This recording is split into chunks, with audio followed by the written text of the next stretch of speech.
Première question en ce qui concerne les objectifs qui ressemblent un petit peu aux objectifs de développement durable, donc, qui sont visibles, page 2. La lutte contre le changement climatique, bien sûr, préservation de la biodiversité, très bien. L'épanouissement de tous les êtres humains. Donc ma question, c'est est-ce qu'il s'agit de tous les êtres humains présents sur le territoire, y compris les personnes exilées?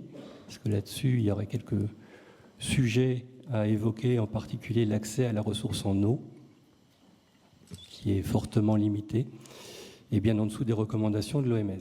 Et dernier point en lien avec le premier, c'est-à-dire la présence des personnes exilées sur notre territoire. Je suis désolé, mais je vais revenir sur le sujet des déchets abandonnés. J'ai bien noté que pour votre conception des choses, c'est une question qui relève de la responsabilité de l'État, mais je maintiens que la responsabilité de la gestion des déchets abandonnés est de la responsabilité de la municipalité. Et donc, à ce titre, quelque chose doit être fait pour permettre une gestion responsable. Merci. Alors, on va faire des réponses à plusieurs. Hein. Pour ma part, je vais répondre sur les personnes exilées. Pour vous dire que on considère, nous, que on en a marre de la traite humaine, en fait, très clairement. C'est de la traite humaine qu'à devoir amener des gens jusqu'ici, essayer de les attirer avec des associations en disant venez à Calais, on va vous s'occuper de vous, etc. Cette traite humaine, elle amène quand même à des drames, puisque on envoie pour certains ces gens à la mort. Donc, et ça nous est insupportable. Cette traite humaine, elle est aussi pilotée par des passeurs et des gens qui viennent aussi indirectement aider les passeurs dans leur fonctionnement. Sur l'eau, on est bien d'accord et on n'a pas à intervenir. Il s'agit de la responsabilité de l'État et la collectivité n'a pas donc à intervenir.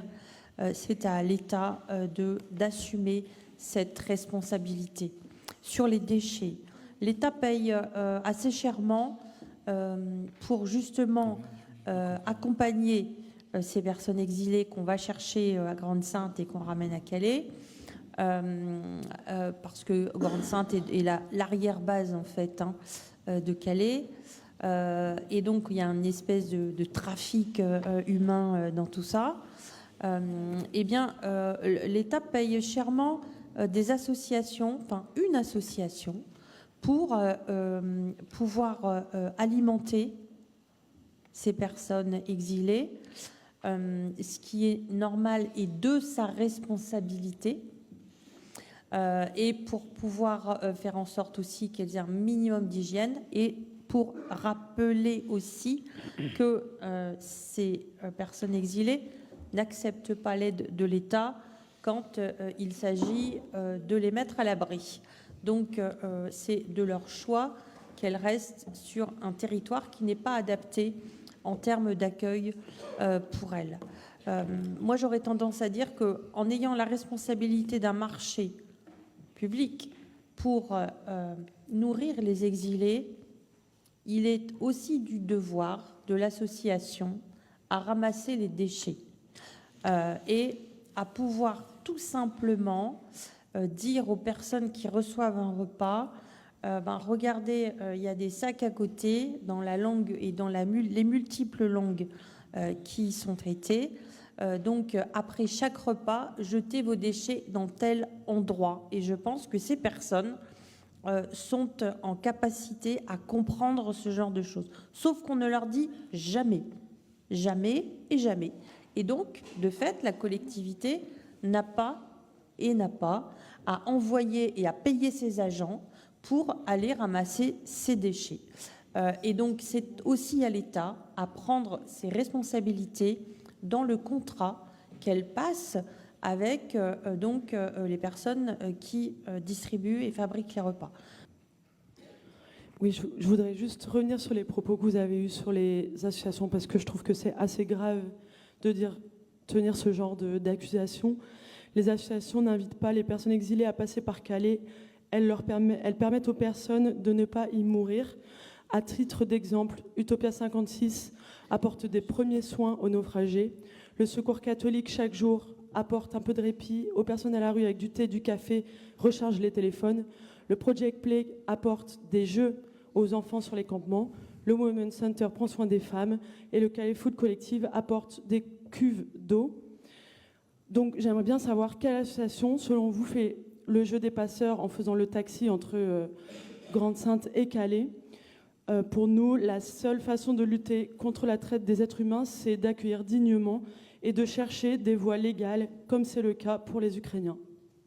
Personne ne les conseille d'aller rejoindre les dispositifs des services de l'État. C'est inadapté. C'est vous qui le dites, mais il y a une réponse qui permet à ces personnes de pouvoir être accompagnées par l'État et pas par les associations, et qui leur permet de peut-être éviter à devoir traverser. Et aucune des associations aujourd'hui ne les conseille de pouvoir, ne serait-ce que les accompagner dans des lieux où ils peuvent être hébergés, douchés, nourris, conseillés. Donc moi, c'est de ça, en fait, sur le fond que je parle, mais je sais que nous ne serons pas d'accord. Donc, c'est pas la mais réalité. pour autant, ce n'est pas une volonté de ma part à vouloir les maltraiter. Monsieur Moussali. Merci Madame le maire. En complément de ce qui vient d'être dit, je voudrais préciser que quand quelque chose ne marche pas, c'est qu'il y a un problème et qu'il ne faut pas toujours chercher la faute chez les autres. Premier constat. Donc, le constat est que depuis des années, voire des décennies, la politique mise en œuvre ne fonctionne pas.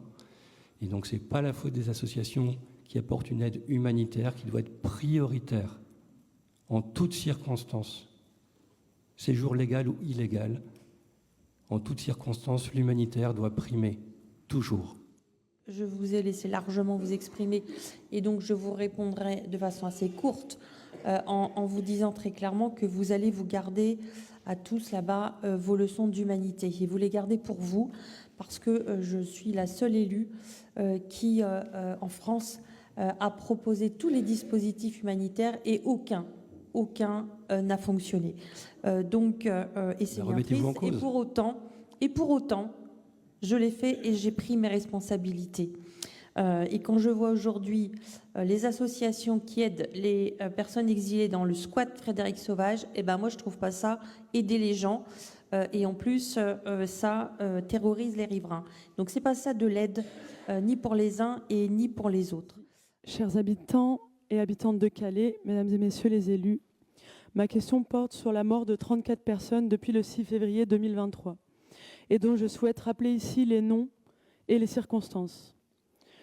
Le 15 février 2023, Al-Kot, un Kurde irakien d'une trentaine d'années, a été blessé par balle au niveau de la tête sur le camp de Loun Plage. Le 10 mai 2023, Ahmed, un jeune homme soudanais de 25 ans, a été percuté par un poids lourd sur la rocade de Calais. Le 31 mai, Sami, un homme soudanais de 25 ans, est tombé d'un camion sur la 16. Le 4 juillet, Yahya, un jeune Soudanais de 26 ans, est également tombé d'un camion sur la 16. En juillet 2023, Mohamed, un jeune Tchadien, a été retrouvé mort dans un camion au Royaume-Uni. Le 12 août, Neymatoula, 29 ans, Shahram Mahmoud, 26 ans, Chimwari, 25 ans, Alam, 34 ans, Ahmad Azaï, 28 ans, et Aman, 21 ans, Afghans et Afghanes, sont morts noyés lors du naufrage de leur embarcation. Le 14 septembre, Jalal, un Soudanais de 25 ans, a été percuté par un véhicule à Bierne. Le 26 septembre, Woudassé, une jeune Érythréenne de 24 ans, a été piétinée lors d'un départ en bateau à Blériot. Elle est morte asphyxiée. Le 30 septembre, Dinesh, un Sri Lankais de 33 ans, s'est noyé dans le canal près du camp de Loun Plage. Le 30 septembre, Ahmed, un homme afghan de 34 ans, a été percuté par un train dans le quartier du Beaumarais à Calais. Le 8 octobre, Meron, un Érythréen, s'est noyé et a été retrouvé sur la plage entre Berck et Merlimont. Le 6 novembre, Dinan, un Vietnamien de 37 ans, a été percuté par un train. Le 11 novembre, Awad, un jeune Soudanais, a été blessé mortellement à l'arme blanche au Beaumarais à Calais. Le 13 novembre, Mohamed, un Soudanais de 22 ans, a été blessé mortellement par arme blanche dans le centre-ville de Calais.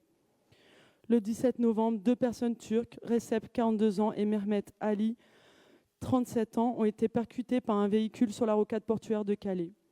Le 22 novembre, Moulou, 34 ans, et Aman, éthiopien, se sont noyés lors d'un naufrage au large de Boulogne-sur-Mer. Le 4 décembre, Eskiel, un homme éthiopien de 38 ans, a été retrouvé alors que son corps était dans l'eau depuis le naufrage du 22 novembre. Le 9 décembre, Bachir, un Soudanais de 37 ans, a été électrocuté dans un train de marchandises à Calais. Le 15 décembre, Mustapha, un Irakien de 22 ans, s'est noyé lors d'un naufrage au large de Grand-Fort-Philippe. Le 15 décembre, Ahmed, un Soudanais de 25 ans, s'est noyé lors d'un naufrage au large de Sangatte. Le 22 décembre, un corps a été retrouvé à Audingan. La personne s'est très probablement noyée. Elle n'a pas été identifiée à notre connaissance. Le 14 janvier, Abadé, 14 ans, son frère, Aïssar, 26 ans, Mohamed, 18 ans, Ali, 25 ans, et Ahal, 25 ans, se sont noyés en tentant de rejoindre une embarcation dans une eau glaciale à Wimereux. Le 27 janvier, Adam, un Soudanais de 19 ans, a été transpercé par des barres métalliques dans un camion à Transmarc en tentant le passage. Devant cette réalité poignante, de voir 34 vies perdues aux frontières depuis le 6 février 2023, je me questionne sur les moyens mis en œuvre pour prévenir de telles pertes humaines, pour permettre la sécurité et le respect de la dignité des personnes exilées sur notre territoire. Que peuvent les dirigeants de cette ville en dessous de l'État? La politique en œuvre est harcelante. Elle viole les droits fondamentaux et ne parvient pas non plus à dissuader les personnes de venir à Calais, au prix d'y laisser leur vie. Une politique inutile et inhumaine qui préfère dépenser des milliers d'euros dans des cailloux, des barricades, plutôt que de chercher à comprendre et à accueillir l'autre. 34 fois, nous nous sommes réunis cette année pour commémorer le décès de chaque personne, pour ressentir la tristesse et la colère. Où étiez-vous? Avez-vous même connaissance de ces personnes, de leurs noms, leurs visages, leurs parcours, leurs histoires, leurs familles? J'interpelle de nouveau le maire de Calais, Natacha Bouchard, et les élus sur les actions concrètes que pourrait mener la municipalité. Quels égards pour ces personnes? Ne peut-on envisager d'autres méthodes que celle du harcèlement, de la stigmatisation, de l'exclusion, du tabou et de la mort? Les vies de ces personnes valent mieux que cela et toutes les manipulations politiciennes. Nous pensons qu'une autre politique est possible pour répondre à la crise d'humanité et des besoins réels. Les acteurs de l'humanité sont présents à Calais. Au quotidien, ils et elles travaillent à donner accès aux droits, à l'eau, à un repas. Au quotidien, ils et elles essaient d'héberger, de trouver des solutions administratives, d'apporter du soin. La solidarité ne coûte pas cher.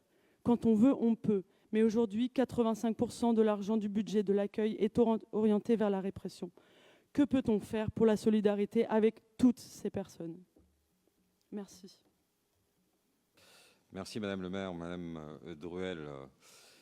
J'aimerais commencer ces propos en ayant une pensée, comme nous tous, pour les malheureuses victimes que vous avez énumérées, mais aussi une pensée pour leurs familles, leurs proches.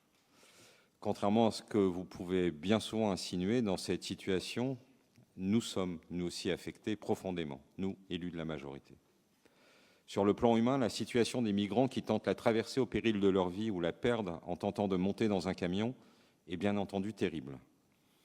En outre, Madame le maire ne manque jamais de le rappeler, et les Calaisiens partagent tous cette vision. Mais comme le dit également Madame le maire, nous sommes pour l'humanité, mais aussi la fermeté. Et cette position découle d'un long parcours sur lequel nous avons cheminé. Je le dis et pourrai le redire autant de fois qu'il le faudra. Madame le maire a tout essayé, a tout expérimenté en matière d'accueil humanitaire et de soutien à la population migrante. Tous les dispositifs ont été tentés, mais jamais aucun n'a fonctionné. Je vous rappellerai le Conseil des migrants, l'aire de distribution des repas, les douches incendiées par 3 fois, le premier lieu d'hébergement, plan Grand Froid, le centre d'hébergement pour femmes et enfants, que tout le monde connaît sous le nom de Jules Ferry, et bien d'autres dispositifs. La raison est simple, et elle n'a jamais changé. Les populations clandestines qui viennent à Calais ne sont que de passage et ne cherchent rien ici. Elles ne souhaitent pas être accueillies en France et n'espèrent qu'une chose, rejoindre la Grande-Bretagne. Aussi, je le dis avec la même conviction, lutter contre l'implantation illégale de campements, lutter contre les distributions anarchiques de repas ou empêcher l'installation de squats, c'est d'abord penser à nos concitoyens calaisiens qui n'en peuvent plus de subir les nuisances engendrées par le comportement totalement indifférent d'une population qui ne fait que passer. Mais c'est aussi la meilleure chose à faire pour lutter contre les traversées et envoyer le message sur les chemins de l'émigration que le Calaisis n'est plus un lieu de passage, mais une impasse. A contrario, aujourd'hui, les associations pro-migrantes qui, souvent, sous couvert d'un accompagnement humanitaire bien pensant, fait par des individus qui cherchent à s'acheter une bonne conscience, ne font qu'inciter les migrants à venir sur notre littoral pour tenter la traversée. Cela est d'autant plus vrai, puisque déposer plainte contre la préfecture maritime ou les gardes-côtes britanniques, bref, contre ceux qui portent secours et assistance en mer, devrait plutôt se diriger vers les réseaux de passeurs, et attaquer des services de secours me laisse vraiment pensif. Aujourd'hui, c'est faire le jeu des passeurs que de réclamer un dispositif humanitaire sur le Calaisis. Enfin, et j'en terminerai par là, Madame Ruel, vous posez des questions pour lesquelles vous avez d'avance la réponse. Non, ce n'est pas à la ville de Calais d'apporter les solutions à l'accompagnement humanitaire, mais bien à l'État. Je vous invite donc à écrire et poser vos questions à Monsieur le Préfet ou Monsieur le Ministre de l'Intérieur.